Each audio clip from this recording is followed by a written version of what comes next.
Welcome. So, gagawin na natin ngayon is our activity 4. So, basically, ang inaano sa activity 4 is upload one static website in the Amazon console. So, naipakita ko na kung paano gumawa ng instances last time. Ang gagawin na natin ngayon next is mag-upload. So, just click the instance that is running and click connect. And next is connect.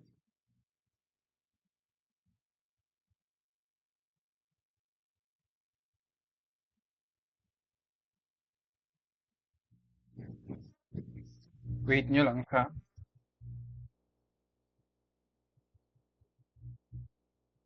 And after nyan,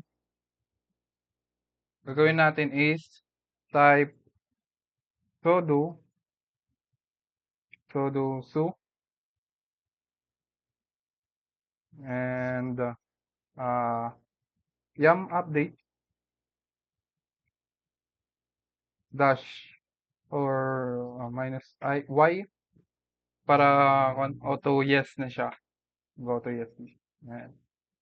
So next is yum install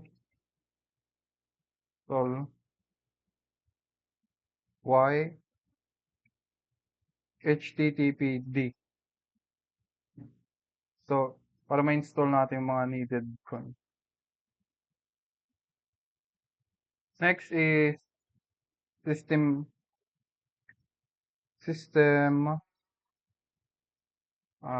m systemctl status http nagulos.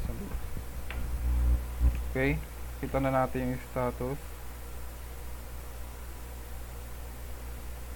Okay, next is mkdir temp.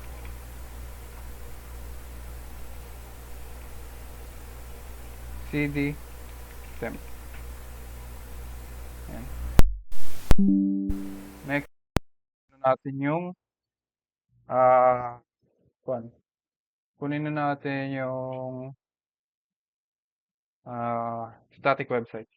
So here, ang kukunin natin is kuha lang tayo sa pwede tayong mag-upload ng sarili natin or kuha tayo sa, pwede naman tayong, as example lang. Gagamitin ko to as example. So, copy nyo tong HTTPS nya. Oh, mali. So, we get, okay, copy natin yun. Paste. And, so, enter.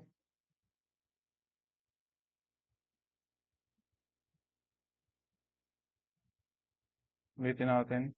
Copy. Wget. Paste.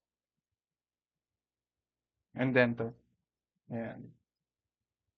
Ayan. So, na-download niya na. So, next natin is unzip. Unzip natin siya.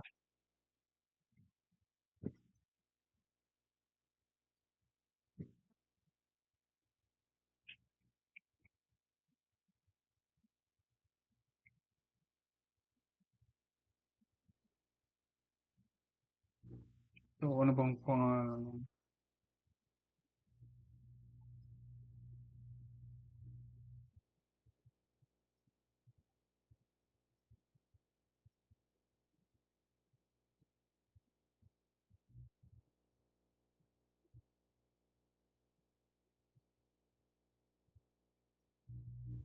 try natin siya i-download para makita natin yung no.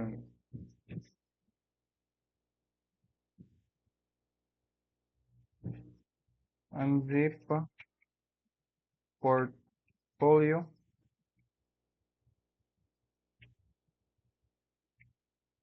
website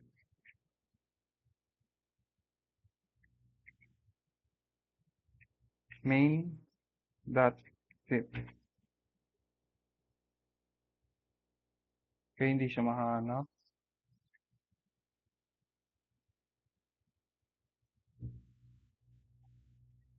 Ah, meron na pala siya. So, may save na siya. So, next is MV natin. MV store. Okay, nawala.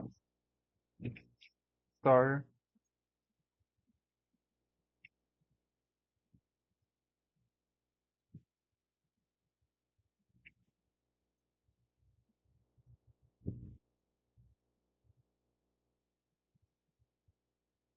for www.http ay HTML.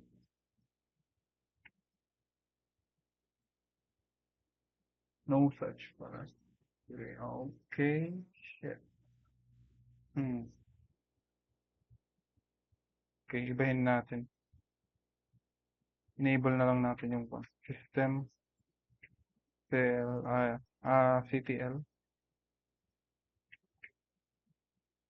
Enable HTTP.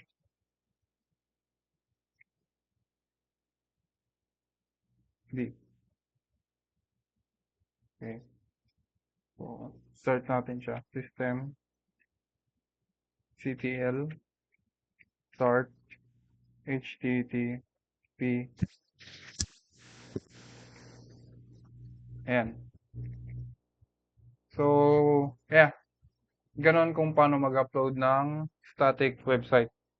So, kita nyo naman na access niya na yung, so meron na siyang, i-save niya na yung portfolio website na na-upload natin.